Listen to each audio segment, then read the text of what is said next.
Okay.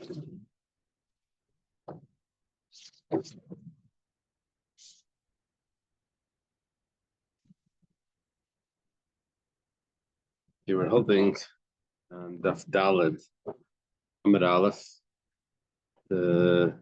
We just finished the words Mishnah Leizazim Im Kaima. We're up to the Mayu Kimta. We'll go over a little bit. Get the flow. Can we thank Hashem that we're able to learn Torah every day? So we're learning. We should have the basic English immediately. We're learning for Shleima, my father, and for Talib and Menuch Bela, and anyone else that needs a for Shleima. Okay, how do we get into this? What's happening here? We had in the Mishnah 4 cases that were Shnayim Shein Arba. Those 4 cases were Shavuos, it's oaths, 2 that were 4, the 2 of future, which are also the past. We had Tumah, which was he forgets that it's Tameh, and either he eats or he enters the temple, or the 4 and two that are 4. What's the 4 is that he forgets that it's the temple. He forgets that it's holy. Then we had Negoyim, 2 that are 4. There's 2 main lesions, and which have the secondary ones. And then we had Shabbos. Shabbos was in the middle of it. Shabbos was before Negoyim. 2 that are 4. That means taking it in or taking it out. Right? Taking it out. The 2 were taking it. How did we say it? Yeah, Hitzah. It's taking it out. And the which are 4, which is taking it out. The Gemara had a question that which opinion could this Mishnah be like? Because it won't fit with one single opinion. We're going to need to have a composite of different opinions here. Because according to Rabbi Akiva, he doesn't hold that there's 2 that are 4 by Tumah. According to Rabbi Shmuel, he doesn't hold that there's 2 that are 4 by the oaths. He holds that it's only future, not past. So we said, well, we can say it's Rabbi Shmuel. We'll say we're not talking about 2 that are 4 regarding the sacrifice. We'll say that it's 2 that are 4 regarding Malchus. We had a whole problem. How do we say it's 2 that are 4 regarding Malchus? There isn't Malchus if there's no. It's a lav she'ein b'maisa. Said no. He holds that it's lav she'esh, that it's a lav she'ein b'maisa gets Malchus. Okay. Then we had some problems with saying that. We ended up saying that you're right. Rebbe doesn't hold like Rabbi Shmuel for this. He doesn't hold it for Rabbi Akiva like that. What's really happening is he's just collecting opinions to make it organized for 2 by 4. It's not that he's paskening like Rav Kana, which was one of the opinions earlier, said that Rabbi is paskening like Rabbi Shmuel in this, like Rabbi Akiva in that. And then we had a problem with contradictions with Rabbi paskening like that. So we say, yeah, that's not really paskening like that. He's just collecting opinions that would be cases of 2 by 4. I have an opinion that holds this is 2 by 4. Not a 2 by 4. 2 by 4. Okay. Rebbe actually, well, then we had a contradiction in Rebbe. We said, yeah, Rebbe actually changed his mind, but he didn't change the Mishnah when he changed his mind. And we explained the reason for that, maybe because Mishnahs were memorized and it's hard to change them. We have like an oral tradition that goes along with the written Mishnah. Which one was first? Okay. That had to do with lav she'ein b'maisa, right? Sorry? That had to do with lav she'ein b'maisa, whether you get Malchus or not. Right, exactly.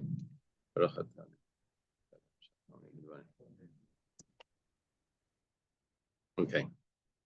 The Mayu Kimta. How did we establish the case of Shavuos? We said that it was like Rabbi Shmuel. That's the way we understood it. And we said, well, if it's like Rabbi Shmuel, then we can't have a carbon if it's l'sha'avar, if he took an oath about something that he did in the past, because he only holds that the carbon is for the future. So he said, yeah, that's okay because it's dealing with Malchus. says if that's the case, then Maris Negoim, my Malkusika. What type of Malkus is there by the leprosy? There's no Malkus there. The leprosy, okay, he's Tameh, and then he goes through the process of purification, and he brings sacrifices, etc. But what type of Malkus is there? If someone gets leprosy, he doesn't get Malkus. So we said what we're referring to is Kaitis Berase, where the Gemara is introducing another prohibition here, that person's not allowed to cut off the spot leprosy. Yeah, there was someone that thought that skin in a mouth is a type of leprosy, and he said he can't get it removed because it's kaitzitz barase. It's a little silly, but who am I to say that? But anyway, yeah, go explain that to the doctor. So anyway, it's talking about cutting the prohibition of cutting off the leprosy. Rabbi Oven, like Rabbi says, I'm Rabbi Lai, says the name of Rabbi Lai. Dam Rabbi Oven, I'm Rabbi Lai. Kol makom shnamri shamer pen va'al ein al leisase. See, it actually doesn't say thou shall not. It just says be careful. Shamer benegat tzaras. Be careful with the spot of leprosy. Do you have a quote, the pasuk there? Says, be vigilant. Not. Be vigilant concerning the tzaras affliction. Yeah, they don't finish off the pasuk. Maybe it's quoted here. Yeah, they don't quote it here. All right. Yeah, but they don't finish the pasuk. Okay. All right. We have a source. And we know that it's a negative prohibition because it uses the word hishamer, which means to, you want to get a chumash? Yeah.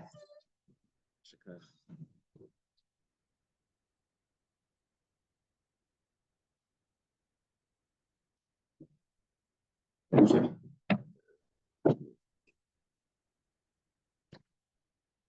It's 24:8 should be.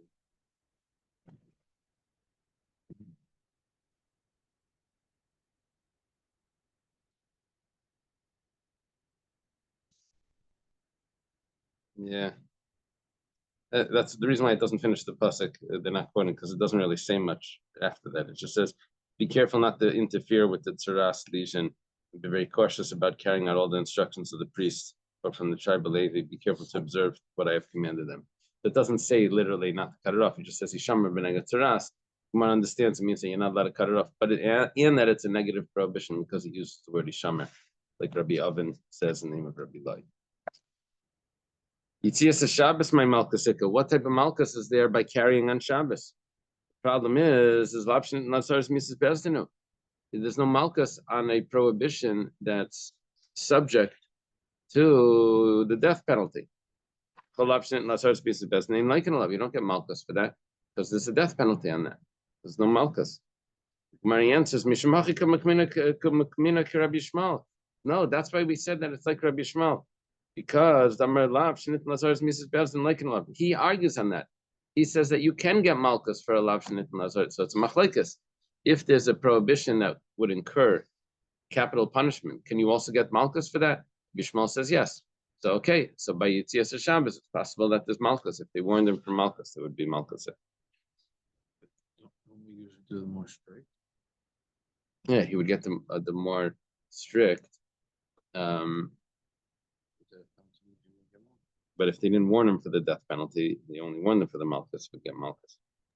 Aren't those cases patur? Like there are two people involved. That's why it's not a full ma'aser. Talking about the ani and yeah, it's Yitzias Shabbos. I thought those were all cases that. In that Mishnah, there were cases that he's patur, but that's when they're splitting up the action, where the ani is lifting it up and the. But if the Balabayas lifts it up and puts it into the ani's hand, or he takes it out of his hand and brings it in, then he would be chayav.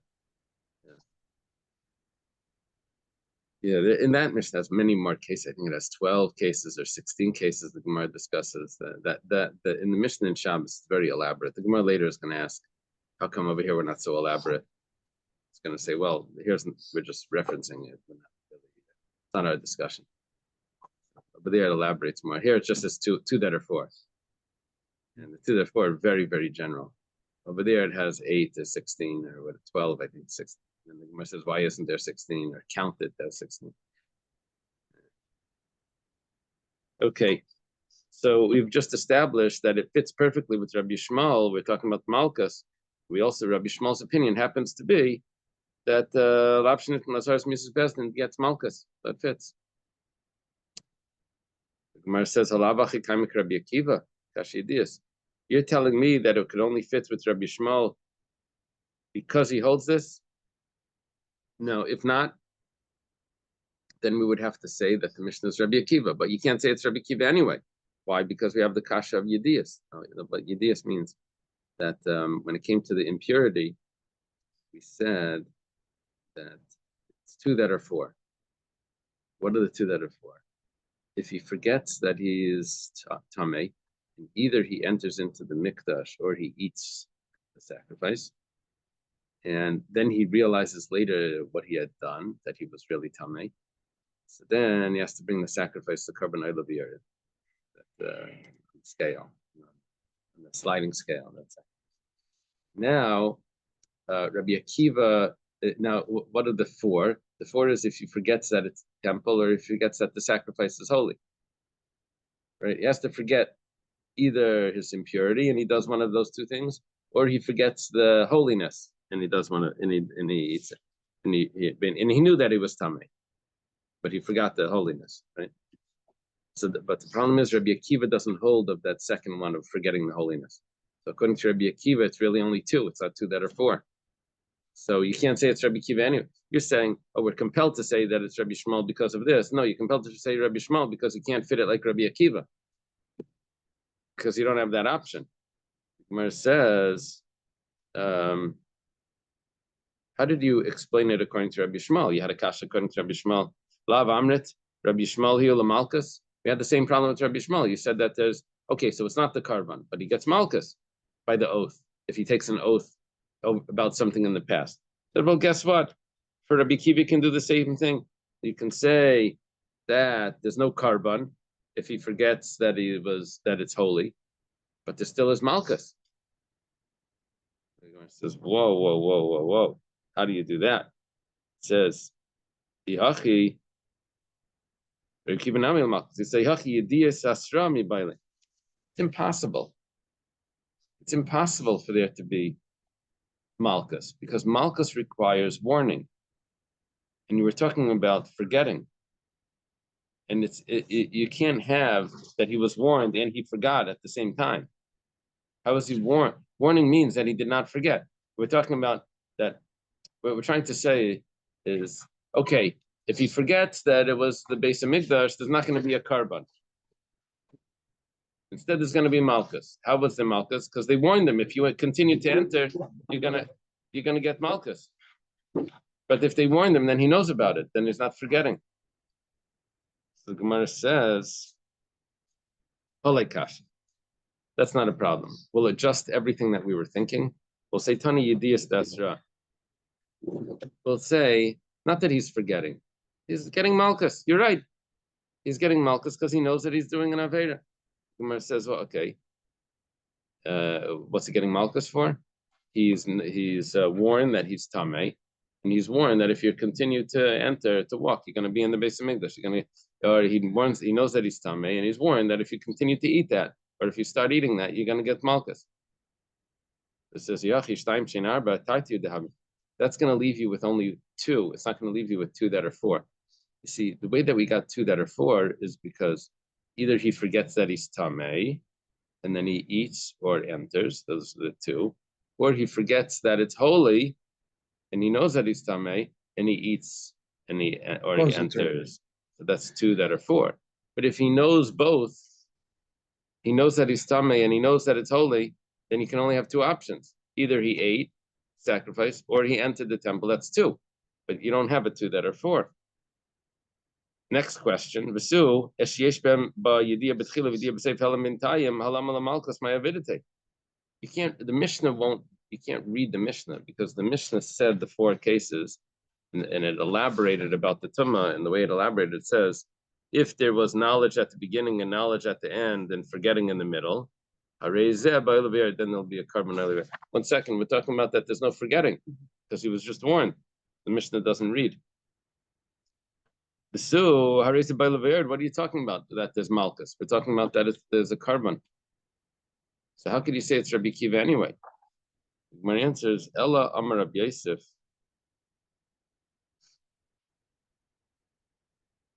Rebbe. This is the opinion of Rebbe.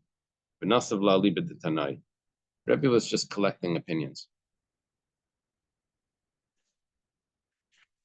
In other words, our original problem was that if we want this to be consistent with Rabbi Yishmael, we're going to be stuck when it comes to the Malchus we're going to be stuck when it comes to the Oil of Yared, to the carbon. So we said it's Malchus. We said that can't fit with Rebbe because Rebbe doesn't hold that there's Malchus there.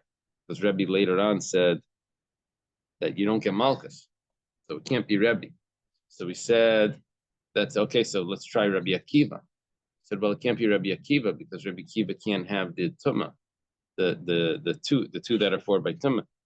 So comes along Rabbi Yosef, and he says it's not a consistent opinion here. Rebbe's just collecting cases that are two starts with two, which really is four, in different cases according to different opinions. He knows the different opinions. Doesn't mean he paskins like that, but it's like an anthology, getting them all together. Okay. The Adiyas Nasav like Rabbi Yishmael. The case when it came to Tumah, he's following the opinion of Rabbi Yishmael that says that there's another two cases, which is if he forgets the temple, or he forgets that it's holy. Ubeshvuas, when it came to the oaths, Nasav like Rabbi Akiva, follows Rabbi Akiva that says that there's four types of oaths. There's two for the future and two for the past. And that's how it's going to fit. Amar Ravashi says, I said this over to Rav Kana. Ravashi is a student of Rav Kana, not the early Rav Kana that's a student of Rav. It was a later Rav Kana that Ravashi interacts with and quotes, like the teacher of Ravashi. And I said this over to Rav Kana. Amrli, he said, don't say that Rebbe was just collecting opinions, but he doesn't actually follow them. Ella Rebbe, Rebbe actually is a very unique opinion, and in different cases he's gonna paskin like the Rebbe doesn't have to be consistent with his rabbi that Rabbi Shmuel. Oh, you go like Rabbi Shmuel. Okay, so why don't you go like Rabbi Shmuel and other 613 mitzvahs? He doesn't have to do that. Rebbe is very unique. It happens to be that his opinion is consistent with Rabbi Shmuel here, and his opinion is consistent with Rabbi Akiva here. It doesn't mean that he has to follow Rabbi Shmuel or Rabbi Akiva in the rest of the Torah. Rebbe has his own reason, but when he's saying this Mishnah, he's actually paskening like this Mishnah. It's not that he's quoting opinions that he doesn't hold like. He's quoting opinions that he does hold like. It's just they're not consistent. But Rebbe has his own reason, and we try to explain what Rebbe's reason is for having these unique opinions. Even in the same scenario, Rebbe? What do you mean in the same scenario? If everything matches, because maybe he holds like two different opinions because there's some. Yeah, exactly. Because there are different cases. One is about taking an oath, and one's about entering the temple when you forgot. Those are different cases, and Rebbe doesn't have to be consistent with those opinions. When you pick a rabbi, you're supposed to be consistent with that. Unless you're the rabbi, then you can decide however you. But if you're picking a rabbi that you're going to follow, you're supposed to be consistent. You say, well, this rabbi is strict over here. I go like the other one when it comes to those cases. That's not how you're supposed to do things. You're supposed to follow the rabbi. And with customs as well. However, let's say you're the rabbi. The rabbi doesn't have to follow one specific rabbi. He learns this in this way, and he learns this way. He comes out with his own interpretation. So he's going back to the original. Going back to the original, you can come out in different ways. Donnie? When you say Maran, what do you mean? He was like the original. Oh, you mean the Beis Yosef? Maran. I don't know when you say Maran. I don't know then.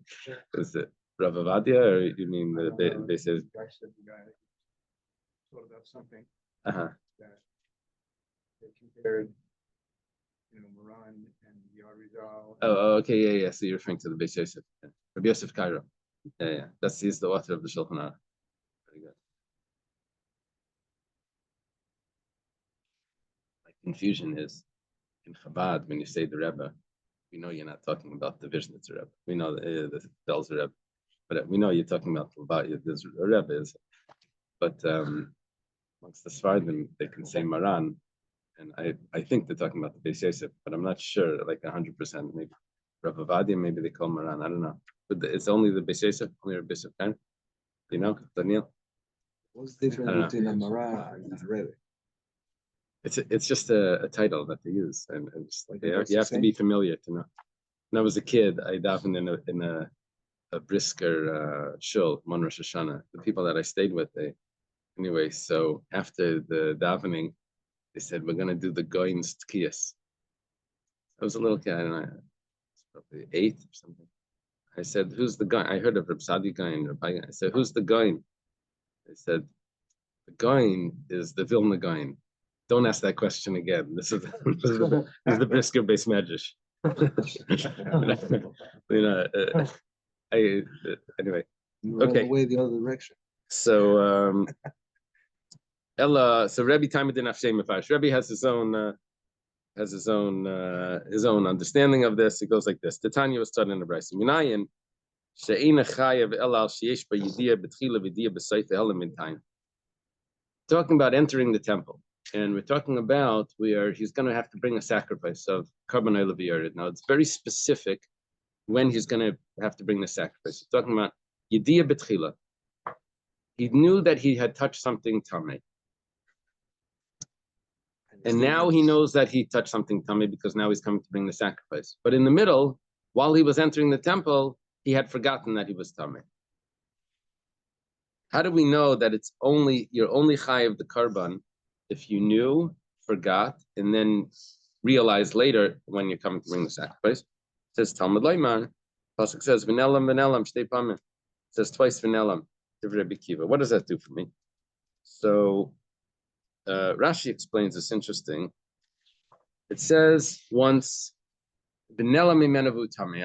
I'm looking at the Rashi after you turn the page. You can see the Rashi, but we're still back on the page. We're still on A, but the Rashi goes to B. It says v'nelam imenavu tami, and it also says v'nelam imenavu yada. He forgets and he is tame, and it says he forgets and then he knows. Well, here are those two verses. Vayikra Hey.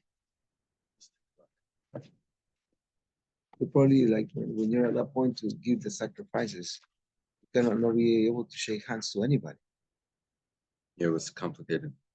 right? To keep. But Tumah doesn't always spread from person to person. There's different levels of Tumah. Somebody touched the. Okay, it's right here at the beginning. It says in verse 2, if a person touches anything that is ritually impure, whether it's a carcass of an impure wild animal, the carcass of an impure domestic animal, or the carcass of an impure creeping creature, and he was unaware of the fact, he is guilty. Unaware of the fact, and he subsequently entered the holy temple or ate from sacrifice, he is guilty. That's what the no. It says V'ashem. Pasuk 3, Pasuk Gimel says, or if he touches a human corpse, which is impure, the source of impurity through which one can become impure, and he was unaware of the fact, and he subsequently entered the holy temple to eat the sacrifice, and then later he remembers, he is guilty. So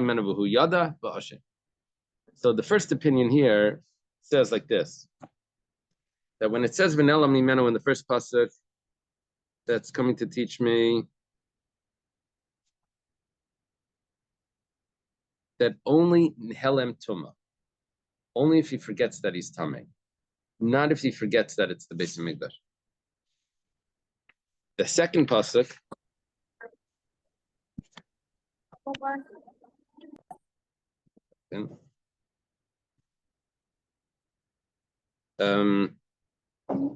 Is the way it wants to do it is you take Vahu Yada, and he knows, you put it between the two vanillams, and it's coming to tell me that you need a Yediyah B'tchila, and you need a Yediyah B'tchila. It's coming to tell me that first you have to know, afterwards you have a vanillam, and okay. You have to know first that you were Tameh, and then you have to forget. And then you don't have to forget. But then if you forgot that you were Tameh and you entered, so then you're going to end up bringing the second. Yeah, So he's learning this from Vanellam State Pamim, but the main idea is that there it says Vahu Yada, and that you place the Vahu Yada before him. That's the Divrei Rabbi Kiva, that's Rabbi Kiva's words. But he's getting from it that the Vanellam is telling me only if he forgets his Tumah, not if he forgets that this is the temple. Rebbe says differently. Rebbe says, and this is what we're looking for because we're looking for Rebbe's opinion. Rebbe says, Einei tzarech. You don't need that drasha. It says vanilla. If it says he forgot, Michlal the other, obviously he knew. So of course he knew. Because how does he forget if you don't know? Yeah, you need to know in order to forget. So that's why you jump in the mitzvah to actually become tacho right away. Vuhu yada, and then it says when he knows, harikan shtei yediyos. Now he knows twice. So why does it have to say benelam twice? What does it mean he knows twice? He knows before he forgot, and then he realizes after he forgot, and he enters the temple.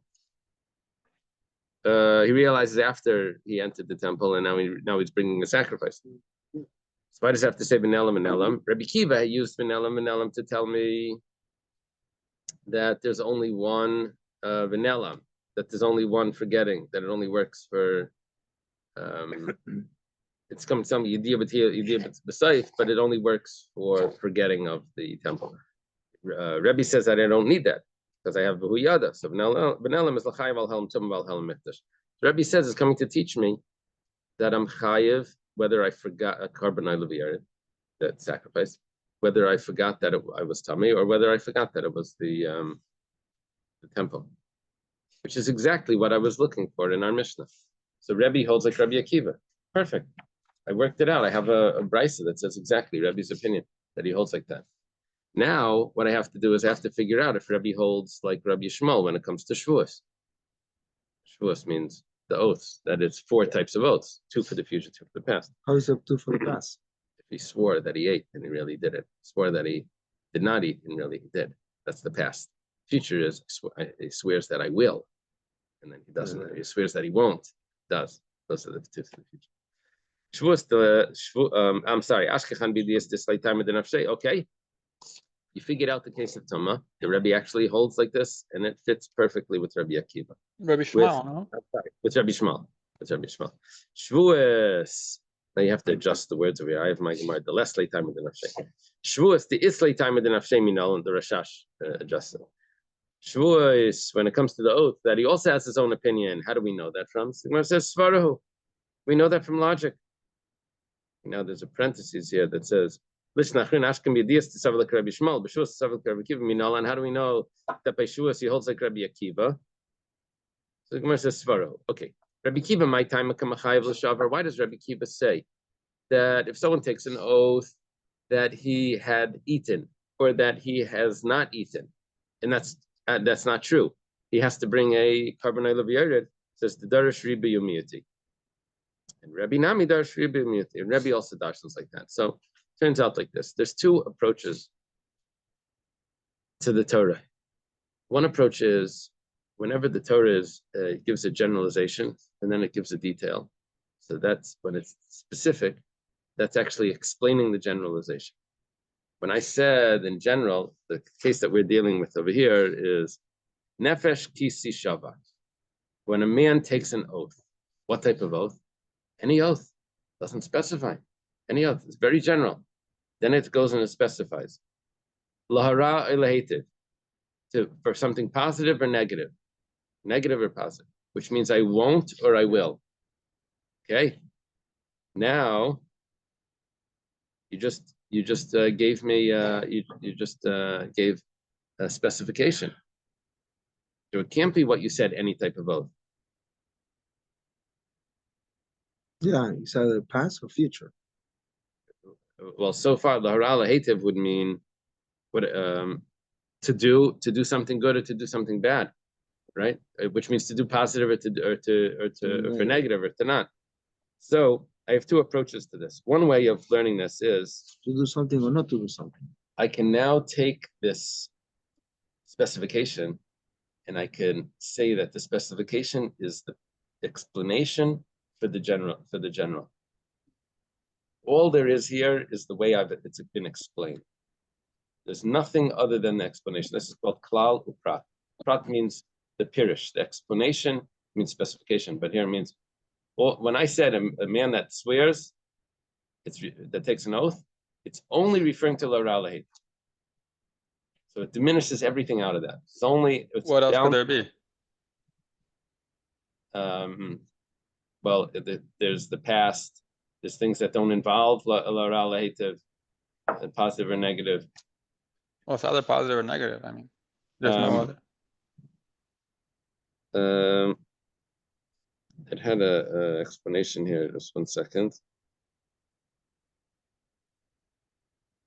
Positive, negative, what the person's gonna do, maybe.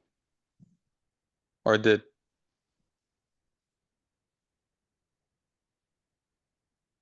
I'm not sure. Apparently there are. It says, "Dvarim she'im behem hara v'atava." Not I will or I will not. What could it be?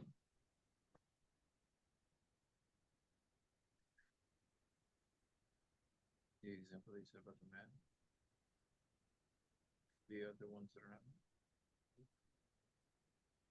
No, excluding the. no. I mean that's one be part of this. It says nefesh, the person. I was Okay, I'm thinking not maybe it's sure. not about himself. Like, if it's not about himself, it's like, Yeah, but can he take an oath like that if it's not about himself? I'm not sure. You're Okay, taking a so- note for somebody else. So yeah, sorry. Sorry, I'm lost. What you're explaining is the difference between the generalization, specification, and the limitation, the expansion and limitation. Yeah. They sound very similar. Yeah, so that's what I'm explaining. That if it starts off with the generalization and then it does a specification, that specific is only, it's limiting it to exactly what those limitations are, because that is the new translation of that generalization. So ein bechlal elamasha befrat. The only thing that is in that generalization is what I have here in the specific. Then you come in and you add another klal, you generalize again. So now we're going to include anything that's similar to the specific. So it adds a little bit more things that are similar to the specific. Then there's another approach. Other approach is ribi amiyah. When I gave the generalization, really what I was doing is what they call over there the expansion. Is that the word that they use? Expansion. It's okay. It's including everything. A man that takes an oath. Then we do not the specification, which means to translate what that is. Rather, we use a word that's telling me that I have to limit it. So I limit it down. Amiyat. My miyat. To general. Miyat. Miyat. Miyat. Everything that's not similar. So what I would have here is I would have any type of oath that's for the future. Then when I have a generalization, expansion again afterwards, so then I now add in everything that I've just diminished, that I've been memayat, but I still leave. So what was the miyat doing? It's coming to tell me just to leave out one detail. So what I'm left with is like this. If you want to see this in the Rashi, V'gabi Shavuos Darish.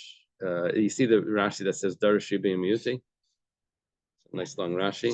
You go down about 5 lines. It says, "V'gabi Shavuos Hachidarish." Nefesh Kishisava. The verse says, a man or a soul that takes an oath. Riba Kol Shavuos. That means any possible, any type of oath. La Ra La Hativ. Then it gives me a specific.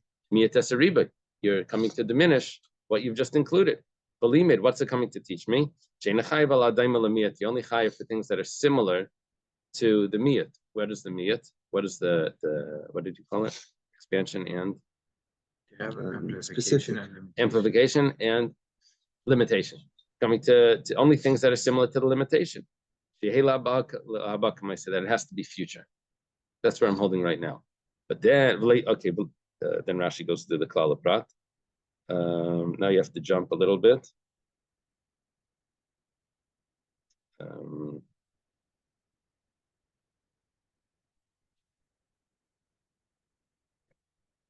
You jump down to the 2 lines from the wide lines. Hilka. Therefore, when you have another amplification, it's coming to include. Even if it's not similar to the specification, it's only coming to limit it, to take out one detail. What do I take out?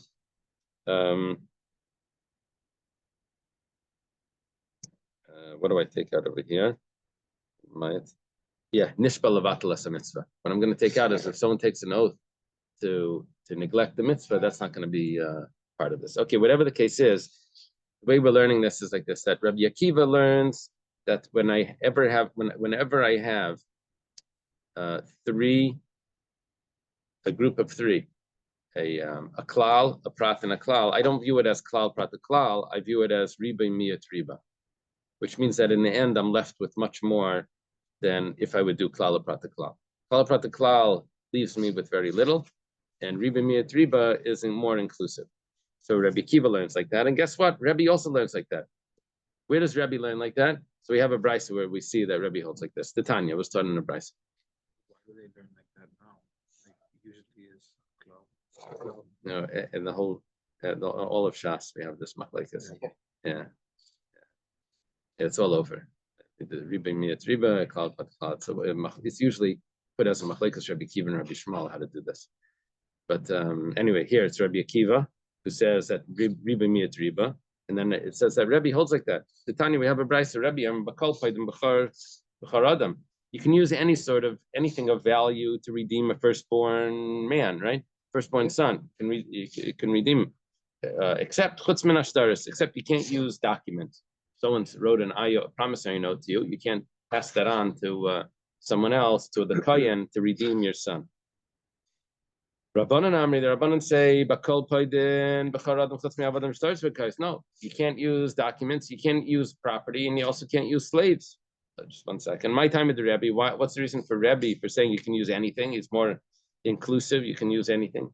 Because the Darish, Ribi Miyat, because he learns the Torah with this expansion, what was the word he used? Amplification and limitation.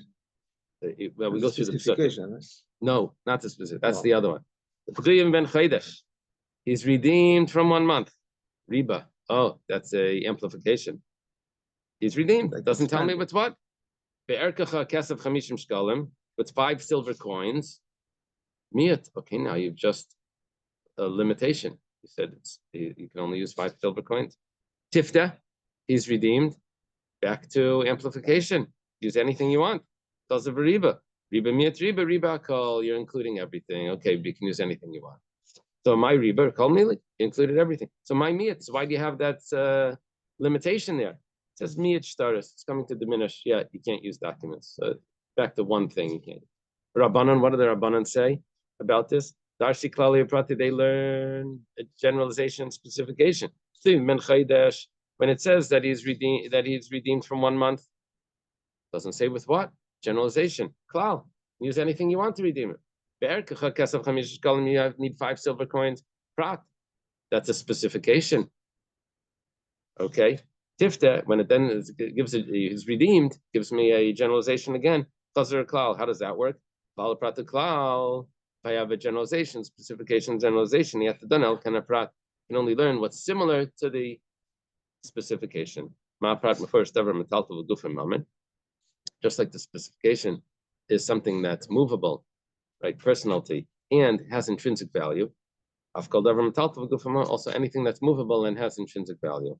Well, there goes property, realty, chain metalton, because that's not movable. Yatsu avadim can't have slaves, because they're compared to property.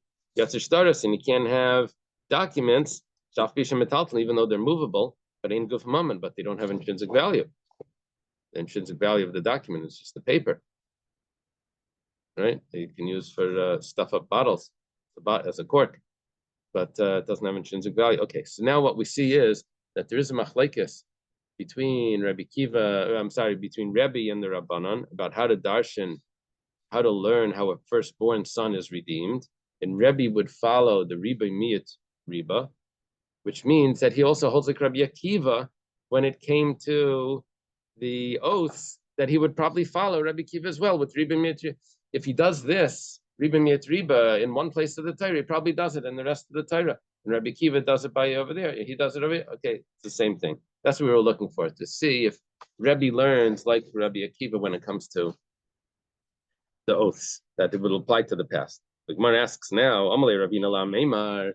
Ravina asks Meimar. We're at the end of the Talmudic period now.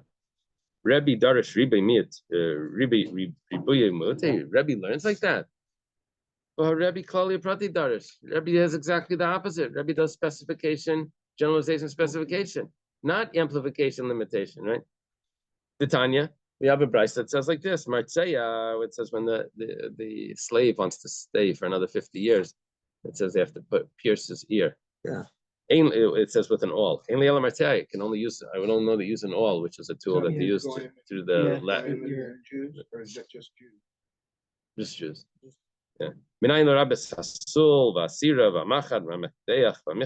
do you know that you can only use these other instruments that are made out of wood, a splinter and a thorn and other things? How do you know that you can use them? It says that you should take. It doesn't say what. It means kol davar shenil kach biyad, anything that you could take. That's the opinion of Rabbi Yossi bar Yehuda. Rabbi says no. Martzeya, it says an awl. An awl is made out of metal. It has to be metal. Ramrinan, in the explanation that we gave for this machlekes between Rabbi Yossi bar Yehuda and Rebbe was the Maika Miflagi. Rebbe darsh klali prati. Rebbe learns that we darshan it with klala prat, specification, generalization, specification, and that's why he's left off with this, that you can only have something similar to the prat, which is metal. Rabbi Yossi bar Yehuda darsh Riba Miyuti. Rabbi Yossi bar Yehuda is more general, more amplification, limitation, right? Amplification, limitation, and so therefore he has more items that you can use. It can even be wood. So you see that Rebbe does not go like Rabbi Akiva, because here he does klal prat. Rabbi Akiva does Riba Miyat. You hear the problem? So the Gemara says, you're right. Ba'alma klali prati darish. Really, Rebbe holds klal prat. So why by the Pidyon Ben did he do it differently? It says Kidatana be Rabbi Shmuel, because over there was a slight problem. It was taught in the yeshiva Rabbi Shmuel, the Tana be Rabbi Shmuel, b'mayim shnei pamim ein ze klal prat el riba miyat. The Gemara in Chulin has a discussion about the kosher fish. It says, when it's in the water, it says in the water and in the water again. It says bayamim banachalim, in the oceans and in the springs and the rivers, and goes through a list. Now, problem is that over there it doesn't do the generalization at the end. It doesn't do a generalization at the beginning, generalization at the end with the specification in the middle. It does generalization, two, and then it has the specification afterwards. So Rabbi Shmuel says that's not a klal prat, because you have two. That's a prat. That's a klal prat. That's not a klal. I don't take the specification and put it between the two. So, therefore, when it came to the Pidyon Ben, what the Pesukim said, it says, Tifta, Kol B'chor Tifta Upeduyev. It said both generalizations next to each other, and then afterwards it specified 5 silver coins. So the specification came afterwards. So that's why this is a special case where Rebbe doesn't follow the generalization specification, and instead he does amplification limitation. Rabbanan, what do the Rabbanan say about that? The Rabbanan don't have a problem with that. They argue with Rebbe, and they do klal prat klal, because they said in the West, stay close. Whenever you have 2 generalizations that are next to each other, it's no problem. You just you cut this out and you put it back there, and then you have it, right? A splice. You cut this and put it in. But now that we're saying, back to the original question, Rebbe learns klal prat klal. So what does he do with Shavuos? How does he do it? Back to the oaths. Balkarchach kasha Shavuos. We're back to our original question. That how does he tell me that he follows Rabbi Akiva? My answer is Shavuos nasav la'ali b'de Rabbi Akiva v'leili spirulei. You're right. Rabbi doesn't hold the Rabbi Akiva. Back to that original answer of Rabbi Yosef. Not like Rav Kana said. Rabbi Yosef said that Rabbi was collecting opinions. He doesn't have to hold like them. He was just telling me 2 that are 4 would fit according to this opinion, 2 that are 4 would fit according to that opinion. Rav Kana was the one that said, no, Rebbe is paskening like those opinions. The Gemara concludes that we can't say like Rav Kana because Rebbe doesn't hold like this Rabbi Akiva. He's just quoting him that fits with the 2 that are 4. Let's leave it over here. This one said it. Huh? Sorry? This one said it.